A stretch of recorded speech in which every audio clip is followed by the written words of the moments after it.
రాష్ట్రంలో గుంతలు లేని రోడ్లను నిర్మించాలని ఆంధ్రప్రదేశ్ రాష్ట్ర ముఖ్యమంత్రి నారా చంద్రబాబు నాయుడు అధికారులను ఆదేశించారు. పనులు సంక్రాంతి నాటికి పూర్తి కావాలని ఆదేశించారు. మొక్కుబడిగా పనులు చేస్తే సహించేది లేదని, పూర్తి నాణ్యతతో రోడ్ల మరమ్మతులు జరగాలని సూచించారు. రాష్ట్రంలో 861 కోట్లతో చేపట్టిన గుంతలేని రోడ్లు కార్యక్రమంపై ముఖ్యమంత్రి చంద్రబాబు నాయుడు సమీక్ష చేశారు. నవంబర్ 2వ తేదీన అనకాపల్లి జిల్లాలో ముఖ్యమంత్రి ఈ పనులను ప్రారంభించిన విషయం తెలిసిందే. ఈ సందర్భంగా సీఎం మాట్లాడుతూ ఈ పనులు సంక్రాంతి నాటికి పూర్తి కావాలని ఆదేశించారు. మొక్కుబడిగా పనులు చేస్తే సహించేది లేదని, పూర్తి నాణ్యతతో రోడ్ల మరమ్మతులు జరగాలని సూచించారు. నాణ్యత లేకపోతే కాంట్రాక్టర్లను బ్లాక్ లిస్టులో పెట్టాలని ఆదేశించారు. ప్రైవేటు సంస్థల ద్వారా రోడ్ల నాణ్యతపై నివేదికలు తెప్పించాలని సూచించారు. ప్రజల నుంచి పాజిటివ్ రెస్పాన్స్ వచ్చేలా రోడ్ల మరమ్మతులు సమగ్రంగా జరగాలని అన్నారు.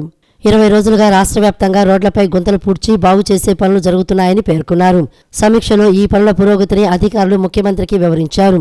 రాష్ట్రంలో మొత్తం 45,378 కిలోమీటర్లు ఆర్ఎండ్బి రోడ్డు నెట్వర్క్ ఉండగా అందులో 22,292 కిలోమీటర్ల మేర మరమ్మతులు చేయాల్సి ఉందని వివరించారు.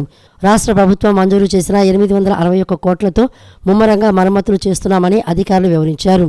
ఇప్పటి వరకు 1991 కిలోమీటర్ల మేర రోడ్లు గుంతలు పూడ్చినట్లు అధికారులు వివరించారు. మరోవైపు 1447 కిలోమీటర్ల మేర రోడ్లు రిపేరు చేయలేని స్థితిలో ఉన్నాయని అధికారులు తెలిపారు.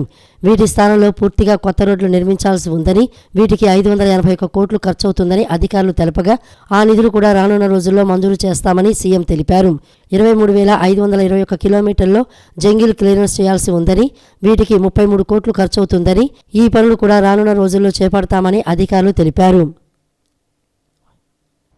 పర్యాటక రంగం ద్వారా ఉపాధి అవకాశాలు మెరుగుపరిచే దిశగా ప్రభుత్వం ముందుకు వెళుతోందని డిప్యూటీ సీఎం పవన్ కళ్యాణ్ తెలిపారు. ప్రపంచంలో ఎన్నో దేశాలు కేవలం ఇలానే అభివృద్ధి చెందాయన్నారు. రాష్ట్రాన్ని టూరిజం హబ్గా మార్చేందుకు ప్రభుత్వ శాఖలు సమన్వయంతో ముందుకు వెళ్లాలని సూచించారు. Temple, eco, adventure, heritage tourism అభివృద్ధికి కార్యాచరణపై ఉప ముఖ్యమంత్రి పవన్ కళ్యాణ్ అధ్యక్షతన సమావేశం నిర్వహించారు. దేవాదాయ, ధర్మాదాయ, పర్యాటక, ఆర్ఎండ్బి శాఖల మంత్రులు, ఉన్నతాధికారులు ఈ సమావేశంలో పాల్గొనగా పవన్ కళ్యాణ్ మాట్లాడుతూ రాష్ట్రంలో టూరిజం అభివృద్ధికి ప్రత్యేక ప్రణాళికలు రూపొందిస్తున్నట్లు తెలిపారు. ఈ రంగం ద్వారా ఉపాధి అవకాశాలు మెరుగుపరిచే దిశగా ప్రభుత్వం ముందుకు వెళ్తోందని వివరించారు. రాష్ట్రంలో పర్యాటక రంగ అభివృద్ధికి అద్భుతమైన అవకాశాలు ఉన్నాయని, ప్రపంచంలో ఎన్నో దేశాలు కేవలం టూరిజం ద్వారానే అభివృద్ధి చెందాయని పేర్కొన్నారు. రాష్ట్రాన్ని టూరిజం హబ్గా మార్చేందుకు ప్రభుత్వ శాఖలు సమన్వయంతో ముందుకు వెళ్లాలని పేర్కొన్నారు. ఆలయాలు, పర్యావరణం, సాహస క్రీడలు తదితర అంశాల్లో పర్యాటక రంగ అభివృద్ధికి అవకాశాలు పుష్కలంగా ఉన్నాయని వెల్లడించారు. ఏటా 10% అభివృద్ధికి అవకాశం ఉన్న పర్యాటక రంగాన్ని సీఎం చంద్రబాబు నాయుడు మార్గదర్శకత్వంలో ముందుకు తీసుకువెళ్తామని వివరించారు. ఇప్పుడు ఏమైపోయిందంటే టూరిజం అంటే వేరే దేశాలకు వెళ్ళడం అయిపోయింది తప్ప మనకి నేటివ్ టూరిజం అనేది ఇదైపోయింది. సో మీకంటే ముందు శాంతిప్రియ పాండే గారితో కూడా మన ఫారెస్ట్ డిపార్ట్మెంట్ అఫీషియల్స్ కూడా చాలాసార్లు ఎకో టూరిజం గురించి మాట్లాడడం, ఎక్స్క్లూజివ్లీ ఒక ఎకో టూరిజం పాలసీని కూడా ఇవాల్వ్ చేసాం. I think committee has been constituted and ఒక ప్రత్యేక కార్పొరేషన్ కూడా పెట్టాం. దానికి సంబంధించి we have initiated corporation. When that policy వచ్చి రెడీ మీరు సింపుల్ గైడెన్స్ దీనికి మనకున్న గ్రేటెస్ట్ ఆపర్చునిటీస్ ఉన్నాయి. అంటే మనం విదేశాలకు వెళ్ళి మనం దుర్గేష్ గారికి కూడా మీ దృష్టికి తీసుకొస్తున్నాం. ఇప్పుడు ఉదాహరణకి మనం కర్నూలు వెళ్తే అక్కడ బ్లాక్ బక్స్ ఉన్న క్షేత్రం ఏంటో, ఏరి ప్రాంతం ఏంటది, ఆదోని ఒకటి, తర్వాత మనం సిద్ధవటం ఒకటి. అంటే అపార్ట్ ఫ్రమ్ వీటన్నిటికంటే కూడా ఇవన్నీ ఎకో టూరిజం స్పాట్స్ లాగా ఉంటాయి.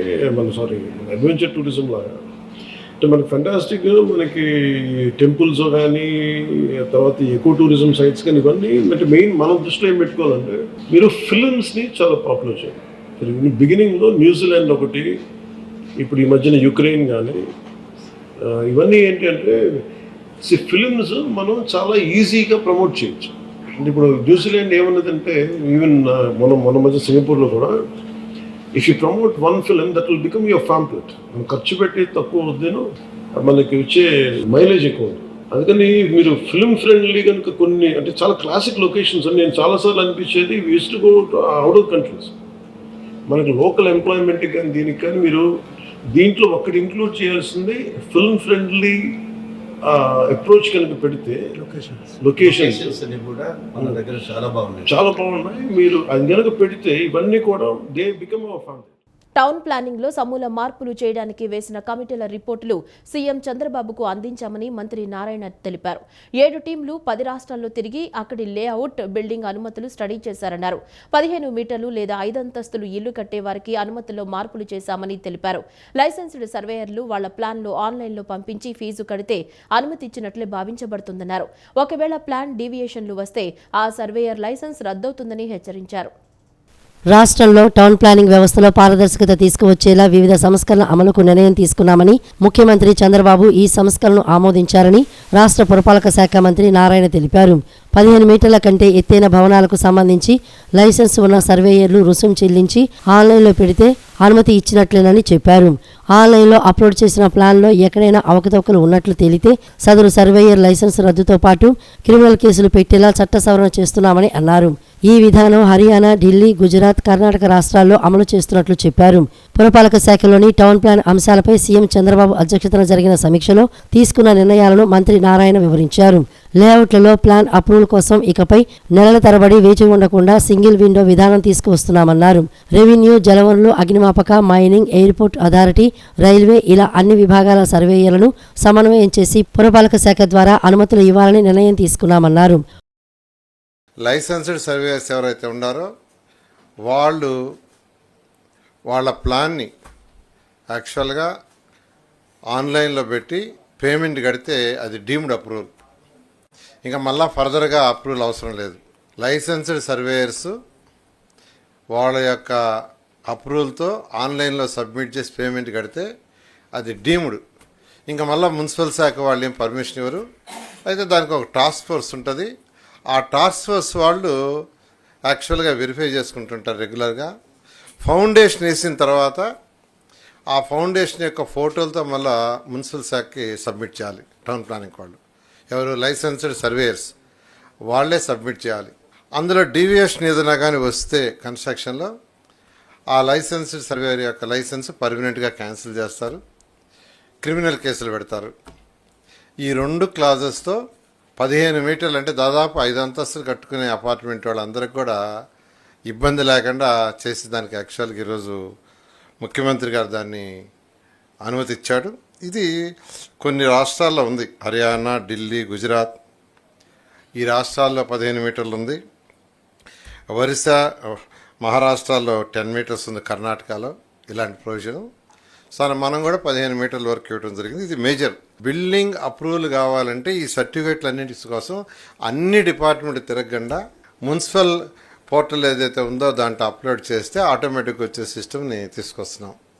2014 నుంచి 19 దాకా ఈ ఆన్లైన్ సిస్టమ్ భారతదేశంలో ఫస్ట్ టైం ఆంధ్రప్రదేశ్ చేసింది.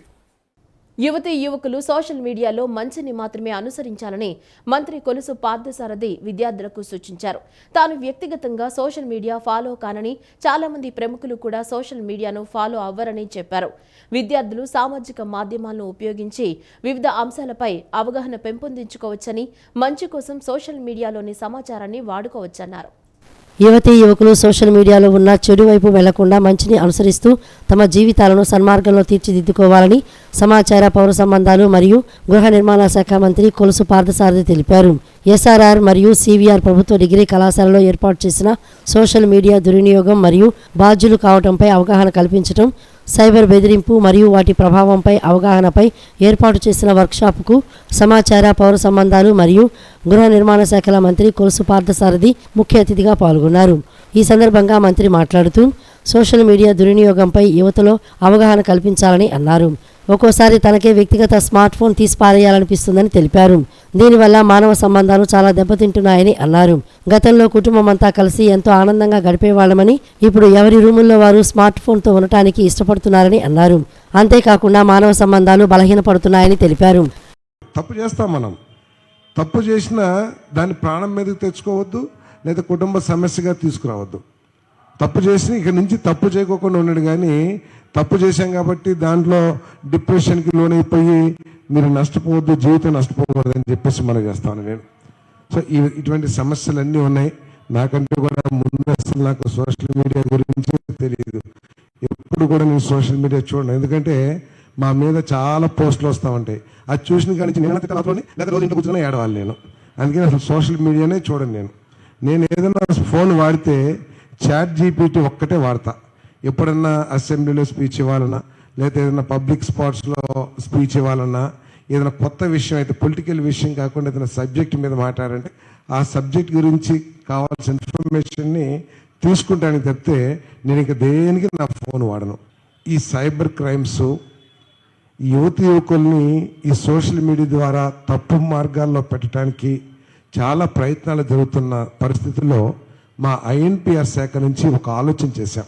సోషల్ మీడియా అబ్యూజెస్ కానివ్వండి, లేకపోతే సోషల్ మీడియాలో జరుగుతున్న తప్పులు కానివ్వండి, లేకపోతే సైబర్ క్రైమ్స్ గురించి కానివ్వండి, వీటన్నిటినీ కూడా మీలో ఎక్కువ మన ప్రీతం ముఖ్యమంత్రి చంద్రబాబు నాయుడు గారు మాట్లాడుతూ ఉంటారు, బ్రేక్ ది సైలెన్స్ అని చెప్పేసి. ఎయిడ్స్ గురించి ఎవ్వరు మాట్లాడటానికి భయపడిన రోజుల్లో, ఎవరైనా మాట్లాడితే ఆయనకు ఉందేమో అంటగట్టేసే రోజుల్లో మన ముఖ్యమంత్రి గారు చంద్రబాబు నాయుడు గారు సైలెన్స్ బ్రేక్ చేసి దానికి ట్రీట్మెంట్ చేసుకోండి, లేకపోతే ఫలానా నివారణ చర్యలు చేయండి అని మొట్టమొదటిగా ఓపెన్ చేసింది మన ముఖ్యమంత్రి గారు ఈ దేశంలో.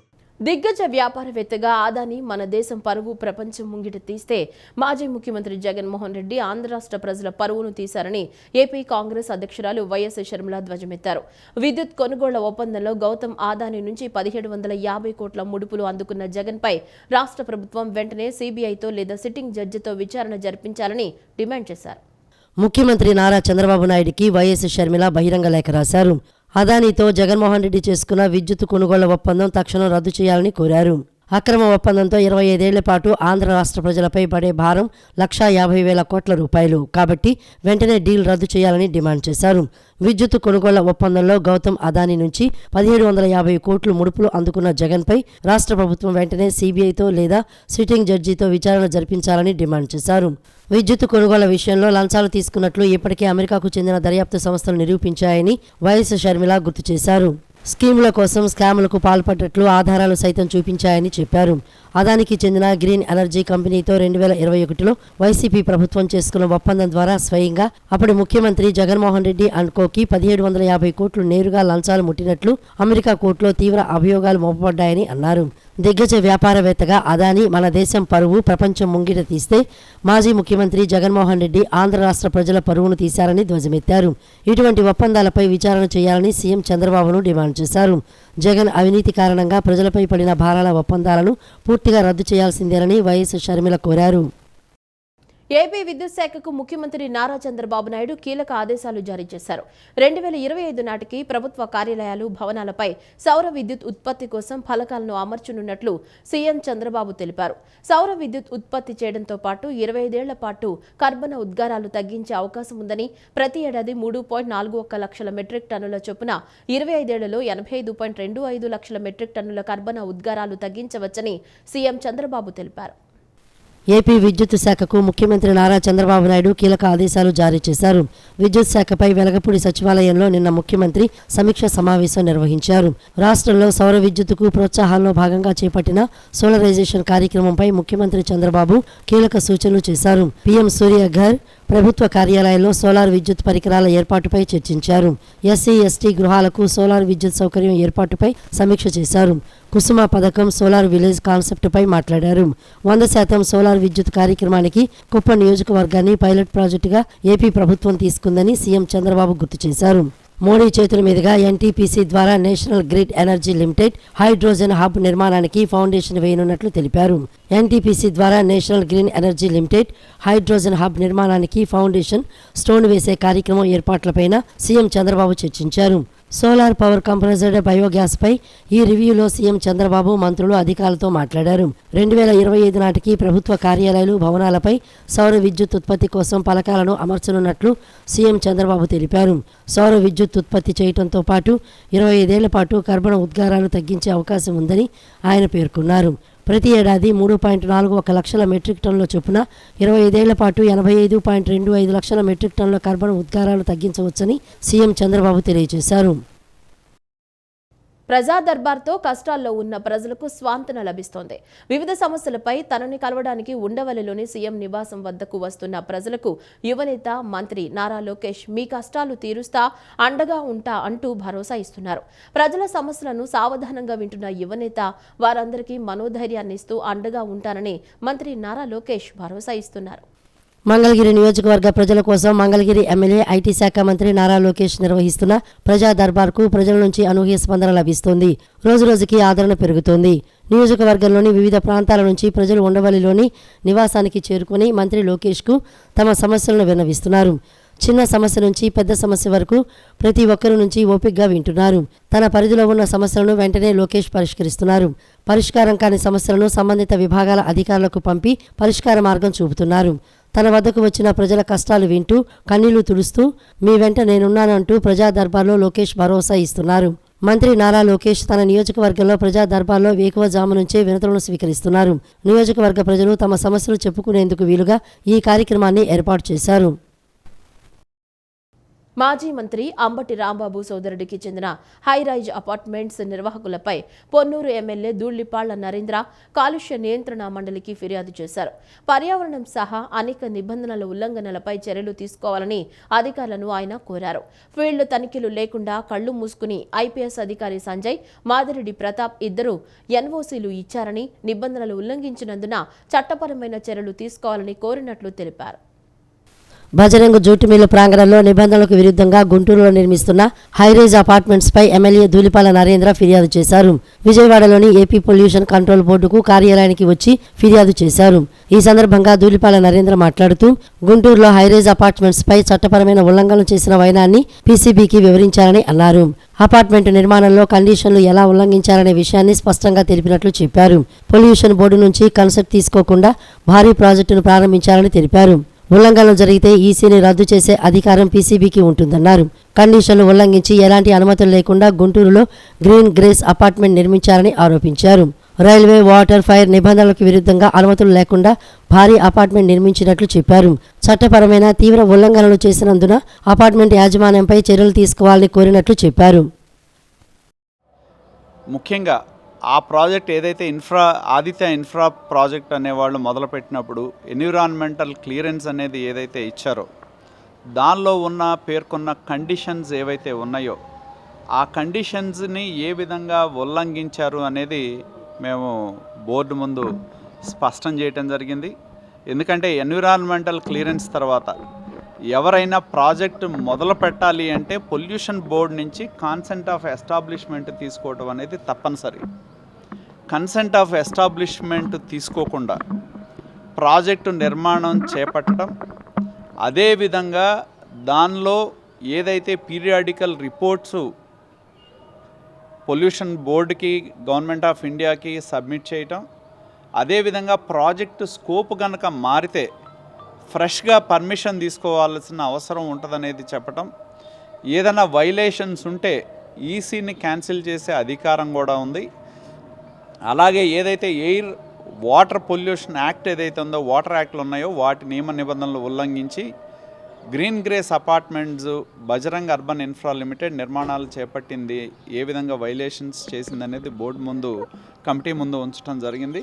మేము స్పష్టంగా డిమాండ్ చేసింది ఒకటే, ఏ విధంగా ఆ యొక్క కండిషన్స్ ఏవైతే ఉన్నాయో వాటిని ఉల్లంఘించడంతో పాటు ఎటువంటి అనుమతులు లేకుండా, మరి గతంలో కూడా నేను చెప్పడం జరిగింది, ఏదైతే రైల్వే ఎన్ఓసీని క్యాన్సిల్ చేయటం, రైల్వే ఎన్ఓసీకి ఏమో గ్రౌండ్ ప్లస్ 5 ఫ్లోర్లని రైల్వే ఎన్ఓసీ తీసుకొని 14 ఫ్లోర్లు కట్టడం, రైల్వే ఎన్ఓసీ నియమ నిబంధనలకు విరుద్ధంగా నిర్మాణాలు చేపట్టడం మీద కూడా విచారణ జరిగింది. నివేదిక కోసం ఎదురు చూస్తా ఉన్నాం. శ్రీశైలం ఘాట్ రోడ్ దేవాలయానికి వెళ్లే మార్గాల్లో రద్దీని చక్కదిద్దాలని అధికారులకు ముఖ్యమంత్రి చంద్రబాబు సూచించారు.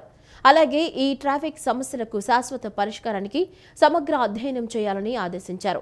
అవసరమైతే పొరుగు రాష్ట్ర అధికారులతో చర్చించి భక్తుల ఇబ్బందులను తొలగించాలని ఈ సందర్భంగా సీఎం చంద్రబాబు అధికారులకు ఆదేశాలు జారీ చేశారు. శ్రీశైలం హైదరాబాద్ హైవేపై ట్రాఫిక్ సమస్యలను పరిష్కరించేందుకు దృష్టి పెట్టాలని ముఖ్యమంత్రి చంద్రబాబు నాయుడు అధికారులను ఆదేశించారు. ట్రాఫిక్ సమస్యపై అధికారులతో మాట్లాడిన ముఖ్యమంత్రి శ్రీశైలం ఘాట్ రోడ్డుతో పాటు దేవాలయానికి వెళ్లే మార్గాల్లో రద్దీని చక్కదిద్దాలని సూచించారు. రోజురోజుకీ పెరుగుతున్న వాహనాల రాకపోకలతో ప్రయాణికులు తీవ్ర ఇబ్బందులు పడుతున్నారని, శాశ్వత పరిష్కారానికి సమగ్ర అధ్యయనం చేపట్టాలని అధికారులకు నిర్దేశించారు. కార్తీక మాసం కావడంతో వేలాదిగా భక్తులు ఇతర రాష్ట్రాల నుంచి శ్రీశైలం పుణ్యక్షేత్రానికి వస్తున్నారని అధికారులు ముఖ్యమంత్రికి వివరించారు. రానున్న రోజుల్లో పెరిగే రద్దీని దృష్టిలో పెట్టుకుని ఇప్పటి నుంచే తగిన చర్యలు తీసుకోవాలని ముఖ్యమంత్రి అన్నారు. శ్రీశైలం హైదరాబాదు జాతీయ రహదారిపై తలెత్తుతున్న ట్రాఫిక్ సమస్యను స్వయంగా పరిశీలించి పరిష్కార మార్గానికి ప్రణాళికలు సిద్ధం చేయాలని ఆర్ఎండ్బి ఎన్హెచ్ఏఐ అధికారులను ఆదేశించారు. అవసరమైతే పొరుగు రాష్ట్ర అధికారులతో సమస్యపై చర్చించి సమన్వయంతో భక్తుల ఇబ్బందులను తొలగించాలని పేర్కొన్నారు. ప్రభుత్వం ఎన్నికల్లో ఇచ్చిన హామీల మేరకు పేదలకు నగరాల్లో 2 సెంట్లు ఇళ్ల స్థలాలు ఇవ్వాలని సిపిఐ నగర కార్యదర్శి జి కోటేశ్వరరావు ప్రభుత్వాన్ని డిమాండ్ చేశారు. నవంబర్ 27న ఎన్టీఆర్ జిల్లా కలెక్టర్కు వ్యక్తిగత అర్జీలు ఇచ్చేందుకు తరలి రావాలని నగరవాసులకు పిలుపునిచ్చారు. పేదలకు 2 సెంట్లు స్థలాలు ఇవ్వాలన్న అంశంపై సిపిఐ నగర సమితి ఆధ్వర్యంలో దాసరి భవన్లో మీడియా సమావేశం నిర్వహించారు. ఈ సమావేశంలో సిపిఐ నగర కార్యదర్శి జి కోటేశ్వరరావు పాల్గొని మాట్లాడుతూ గత వైసీపీ ప్రభుత్వం పేదలకు 1 సెంటు స్థలం 1,80,000 రూపాయలు మాత్రమే నిర్మాణానికి కేటాయించిందని, దీనివల్ల పేదలు ఎవరూ ఇంటి నిర్మాణం చేయలేకపోయారని అన్నారు. 1 సెంటు స్థలం నివాసయోగ్యం కాదని చెప్పినా అప్పటి వైసీపీ ప్రభుత్వం పెడచెవిన పెట్టిందన్నారు. కూటమి నేత నేటి రాష్ట్ర ముఖ్యమంత్రి చంద్రబాబు నాయుడు ఎన్నికల ముందు తమ ప్రభుత్వం అధికారంలోకి వచ్చిన తర్వాత నగరంలో 2 సెంట్లు, గ్రామాల్లో 3 సెంట్ల స్థలంతో పాటు నిర్మాణానికి 4 లక్షల చొప్పున ఇస్తామని హామీ ఇచ్చారని తెలిపారు. ప్రభుత్వం ఏర్పడి సుమారు 6 నెలలు కావస్తున్నా ఇంతవరకు హామీని అమలు చేయలేదన్నారు. పెరిగిన ధరల నేపథ్యంలో 4 లక్షల నుండి 5 లక్షలకు గృహ నిర్మాణానికి మంజూరు చేయాలని ప్రభుత్వాన్ని డిమాండ్ చేశారు. నవంబర్ 27వ తేదీ ఉదయం 10 గంటలకు బందర్ రోడ్లోని ఎన్టీఆర్ జిల్లా కలెక్టర్కు వ్యక్తిగత అర్జీలు ఇచ్చేందుకు నగరవాసులు తరలి రావాలని పిలుపునిచ్చారు. చంద్రబాబు నాయుడు గారు స్పష్టంగా హామీ ఇచ్చారు కూటమి తరపున. ఎన్నికల్లో అధికారంలోకి వస్తే మేము నగరాల్లో 2 సెంట్లు, పల్లెటూరులో గ్రామాల్లో 3 సెంట్లు స్థలం కేటాయిస్తామని చెప్పి, నిర్మాణానికి 4 లక్షల రూపాయలు ఇస్తామని చెప్పి ప్రకటించారు. నేటికి 5 మాసాలు పూర్తయింది అధికారంలోకి వచ్చి. అందుకనే రాష్ట్ర ముఖ్యమంత్రి గారు ఇచ్చినటువంటి హామీని నెరవేర్చేటటువంటి దానికోసం వారిచ్చిన హామీని అమలు చేయమని చెప్పి కోరుతూ, ఇప్పటికే విజయవాడ నగరంలో అన్ని డివిజన్స్ లో కూడా వందలాది మందికి లబ్ధిదారులకి దరఖాస్తులు ఇవ్వటం, దరఖాస్తులు రాయించుకోవటం కూడా జరిగింది. వారందరూ కూడా 27వ తారీఖున వచ్చి స్వయంగా కలెక్టర్ గారికి అర్జీలు ఇవ్వటం జరుగుతూ ఉన్నది. ఈ సమావేశంలో కమ్యూనిస్టు నాయకులు దుర్గా భవానీ తదితరులు పాల్గొన్నారు. 20 లక్షల ఉద్యోగాలు కల్పనే లక్ష్యంగా లోకేష్ పనిచేస్తున్నారని, పరిశ్రమలకు దిక్సూచిగా ఆంధ్రప్రదేశ్ ఉంటుందని ఆంధ్రప్రదేశ్ పారిశ్రామిక అభివృద్ధి సంస్థ చైర్మన్గా డేగల ప్రభాకర్రావు తెలిపారు. తాడేపల్లిలోని కార్యాలయంలో చైర్మన్గా బాధ్యతలు స్వీకరించారు. ప్రతి నియోజకవర్గంలో ఇండస్ట్రియల్ పార్క్ ఏర్పాటుకు కృషి చేస్తామని ఆయన వెల్లడించారు. ఆంధ్రప్రదేశ్ పారిశ్రామిక అభివృద్ధి సంస్థ చైర్మన్గా డేగల ప్రభాకర్రావు ప్రమాణ స్వీకారం చేశారు. తాడేపల్లిలో జరిగిన కార్యక్రమంలో Tadikonda MLA Tenali Shravan Kumar, managing director Raghu, కూటమి నాయకులు మరియు అధికారులు పాల్గొన్నారు. ఈ సందర్భంగా డేగల ప్రభాకర్రావు మాట్లాడుతూ ఆంధ్రప్రదేశ్ పారిశ్రామిక అభివృద్ధి సంస్థ చైర్మన్గా బాధ్యత ఇచ్చిన CM Chandrababu, deputy CM Pawan కళ్యాణ్కు ధన్యవాదాలు తెలిపారు. 20 లక్షల ఉద్యోగాల కల్పనే లక్ష్యంగా లోకేష్ పనిచేస్తున్నారని, పరిశ్రమలకు దిక్సూచిగా ఆంధ్రప్రదేశ్ ఉంటుందని తెలిపారు. ప్రతి ఇంటిలో ఒక ఎంటర్ప్రెన్యూర్ ఉండాలనే లక్ష్యంగా పనిచేస్తున్నామని చెప్పారు. పదవి అనేది అలంకారం కాదని బాధ్యతగా పనిచేస్తారని పేర్కొన్నారు. 792 సంస్థలకు ఏపీఐడిసి ద్వారా ఇప్పటికే లోన్ సదుపాయాలు అందించామన్నారు. పరిశ్రమల ద్వారానే యువతీ యువకులకు ఉద్యోగాల కల్పన సాధ్యమన్నారు. ప్రతి నియోజకవర్గంలో ఇండస్ట్రియల్ పార్క్ ఏర్పాటుకు కృషి చేస్తామని వెల్లడించారు.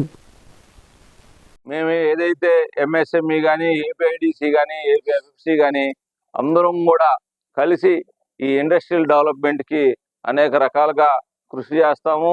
దానికి ఈ మధ్యనే మరి ముఖ్యమంత్రి వర్యులు చెప్పినట్టుగా ప్రతి కాన్స్టిట్యున్సీలో కూడా ఇండస్ట్రియల్ డెవలప్మెంట్ పార్కులు ఏర్పాటు చేయడం జరుగుతుంది. తద్వారా ప్రతి కాన్స్టిట్యున్సీలో కూడా మరి బిజినెస్ పీపుల్ని, ఇండస్ట్రియలిస్ట్ని పెంచాలని ఒక ఉద్దేశంతో ఈ రోజున ఆ మంచి కార్యక్రమం తీసుకున్నారు. దానిలో మమ్మల్ని అందరూ కూడా భాగస్వామ్యం చేసి మరి ఎక్కడైనా కానీ కాన్స్టిట్యున్సీలో కూడా వ్యాపారస్తుల్ని అభివృద్ధి చేయడానికి, దానికి తగ్గట్టుగా మేము కూడా ఏదైనా డెవలప్మెంట్ సంబంధించినటువంటి పెట్టుబడికి సంబంధించిన లోన్లు ఇవ్వడానికి మా ఇంత సహాయ సహకారాలు అందరం కలిసి చేస్తామని చెప్పేసి తెలియజేసుకుంటూ, ఈ అవకాశం ఇచ్చిన ప్రతి ఒక్కరికి కూడా ధన్యవాదాలు తెలియజేసుకుంటూ ఈ వార్తలు ఇంతటితో సమాప్తం. నమస్కారం.